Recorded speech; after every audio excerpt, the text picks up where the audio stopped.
সবাইকে আমন্ত্রণ জানাচ্ছি বিডি লাইভ 24 নিউজে। আপনাদের সাথে আছি আমি ফারজানা তরধরা। জামায়াতে আমিরের আগমন উপলক্ষে সাংবাদিকদের সাথে মতবিনিময় সভা। এতক্ষণ শুনছিলেন শিরোনাম, বিস্তারিত দেখুন সীতাকুণ্ড প্রতিনিধি আহমদুল্লাহ টুটুলের তথ্যচিত্রে। ১.৫ লক্ষাধিক মানুষের আগমনের প্রস্তুতি চট্টগ্রাম ৪ সীতাকুণ্ড, আকবর শাহ ও পাহাড়তলী আংশিক সংসদীয় আসনে। আগামী ২রা ফেব্রুয়ারি চট্টগ্রাম সীতাকুণ্ড স্কুল মাঠ প্রাঙ্গণে বাংলাদেশ জামায়াতে ইসলামীর আমিরের আগমন উপলক্ষে চট্টগ্রাম ৪ সীতাকুণ্ড, আকবর শাহ ও পাহাড়তলী আংশিক সংসদীয় আসনে এক মতবিনিময় সভার আয়োজন করা হয়েছে সীতাকুণ্ড প্রেস ক্লাবের নেতৃবৃন্দের সাথে। আসন্ন কর্মসূচিকে সাফল্য করতে ১.৫ লক্ষাধিক মানুষের আগমনের একটি বিশাল সমাবেশ আয়োজনের প্রস্তুতি নেওয়া হচ্ছে। মতবিনিময় সভায় উপস্থিত ছিলেন সীতাকুণ্ড উপজেলা জামায়াতে আমির মাওলানা মিজানুর রহমান। অনুষ্ঠানটি সঞ্চালনা করেন উপজেলা সেক্রেটারি মোহাম্মদ তাহের। এতে প্রধান অতিথি হিসেবে বক্তব্য রাখেন চট্টগ্রাম উত্তর জেলা জামায়াতের সেক্রেটারি ও সাবেক ছাত্র শিবির নেতা আব্দুল জব্বার। বিশেষ অতিথি হিসেবে উপস্থিত ছিলেন চট্টগ্রাম ৪ আসনের নির্বাচন পরিচালক জামায়াত নেতা ফজলুল করিম। অন্যান্যদের মধ্যে উপস্থিত ছিলেন জামায়াত নেতা জসিমউদ্দিন আল আজাদ, নায়েবে আমির রাশেদুজ্জামান, সাবেক উপজেলা আমির Tauhidul Haq Chowdhury, assistant secretary advocate Ashrafur Rahman, media secretary Abul Hossain এবং মিসবাহুল আলম রাসেল। বক্তারা বলেন, জামায়াতের আমিরের আগমন উপলক্ষে আয়োজিত এই সমাবেশ চট্টগ্রাম ৪ আসন জামায়াতের সাংগঠনিক শক্তি ও জনসমর্থনের একটি বড় বহিঃপ্রকাশ হবে। যিনি আনোয়ার সিদ্দিক চৌধুরী, যিনি ঋণ খেলার ভিতর নয়, বরং তিনি তার ব্যাংক অ্যাকাউন্টে তেমন কোনো বড় ধরনের টাকা জমা আছে এরকম আমরা হলফনামায় দেখিনি। কিন্তু আমরা যার সাথে লড়াই করছি তিনি পুরো দেশের এক সর্বোচ্চ ঋণ গ্রহীতা এবং ঋণ খেলাপির তালিকায় ১ নাম্বার। আমরা আমাদের অপোজিট যারা আজকে আমাদের সাথে মুখোমুখি আমরা নির্বাচন করছি বিএনপি, তাদের সকল প্রার্থীদের ঋণ যোগ করার পরে প্রায় ৫,৩৭৫ কোটি টাকা ঋণ খেলাপি এবং ঋণ গ্রহণের রেকর্ড দেখা যায়। তার মধ্যে শুধু ১৭০০ কোটি শুধু আমাদের যিনি ঋণ গ্রহীতা তার সাথে আমাদের মুখোমুখি লড়াই হচ্ছে, যেটা আমি গতকালও বলেছি। যদি তাকে এই আসনের লোকেরা নির্বাচিত করে আমরা আরেকটা এসালাম জাতিকে উপহার দেব, এটাই আমরা আশঙ্কা করছি।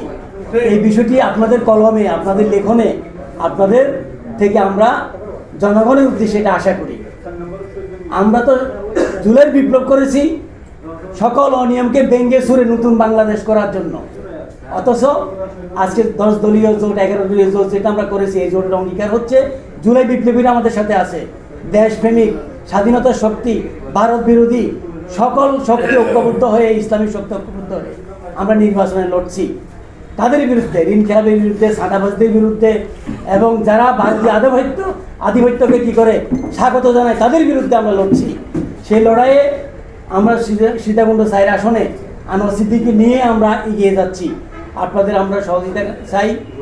নির্বাচন ব্যবস্থা শেষ করে দেওয়া হয়েছে, এমনি ভাবে রাষ্ট্রের প্রত্যেকটি কাঠামোকে ওই ফ্যাসিস্ট সরকার শেষ করে দিয়ে পালিয়ে চলে গেছে। আমরা সুন্দর এবং মানবিক এবং ইনসাফ ভিত্তিক কল্যাণ রাষ্ট্র বিনির্মাণে আজকে বাংলাদেশ জামাত ইসলামীর নেতৃত্বে 11 দলীয় জোট গঠিত হয়েছে।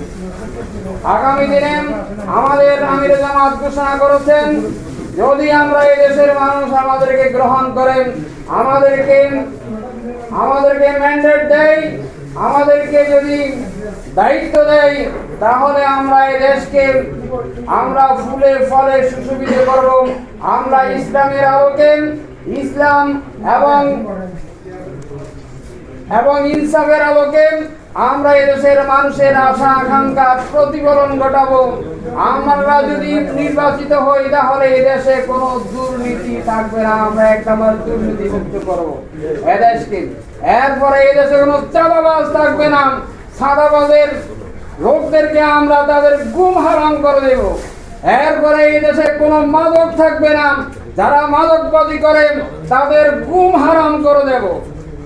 এরপরে এই দেশের মানুষের যে অধিকারের জন্য রাস্তায় নামতে হবে না, তাদের অধিকার তাদের দোরগোড়ায় পৌঁছিয়ে দেব ইনশাআল্লাহ। আমাদের সংগঠন আগামীর সুন্দর বাংলাদেশ গঠনে বাংলাদেশ জামাত ইসলামীর ইতিমধ্যে বাংলাদেশ জামাত ইসলামী কি করতে চাচ্ছে, বাংলাদেশ জামাত ইসলামীকে যদি বাংলাদেশের জনগণ এই দেশের সেবক হিসাবে গ্রহণ করে ভোট দেন, তাহলে বাংলাদেশ জামাত ইসলামী কি করবেন সেই বিষয়গুলো আপনাদের কাছে স্পষ্ট করেছেন। এরপরেও উনি বাংলাদেশের জনগণের কাছে উনি পরামর্শ চেয়েছিলেন। সকল জনগণ ওনাকে পরামর্শ দেওয়ার জন্য উনি বলেছিলেন। সেই পরামর্শের ক্ষেত্রে প্রায় 37,000 মানুষের সেখানে পরামর্শ আছে। ইতিমধ্যে সেই পরামর্শগুলোও জাতির সামনে উনি উপস্থাপন করবেন। আপনারা নিশ্চয়ই জানেন এই বাংলাদেশের একটি বড় দল বাংলাদেশ জাতীয়তাবাদী দল বিএনপি, তারেক রহমান সাহেব উনি এতদিন পর্যন্ত একটি বারের জন্য হ্যাঁ ভোটের পক্ষে কথা বলেননি। উনি ভেবেছিলেন এই বাংলাদেশের জনগণ আগের মতো বোকা রয়েছে। সত্যি বলতে কি এই বাংলাদেশের জনগণকে আর বোকা বাবা যাবে না। উনি এতদিন না ভোটের পক্ষে ছিলেন, গতকাল উনি ভুল বুঝতে পেরে উনি আবার হ্যাঁ ভোটের পক্ষে আসতেন। ওনার তথ্যচিত্রে এতক্ষণ আমাদের সাথে থাকার জন্য ধন্যবাদ। সবসময় বিডি লাইভ 24 নিউজের সাথে থাকবেন। বিডি লাইভ 24 নিউজ, সত্যের সন্ধানে অবিরাম।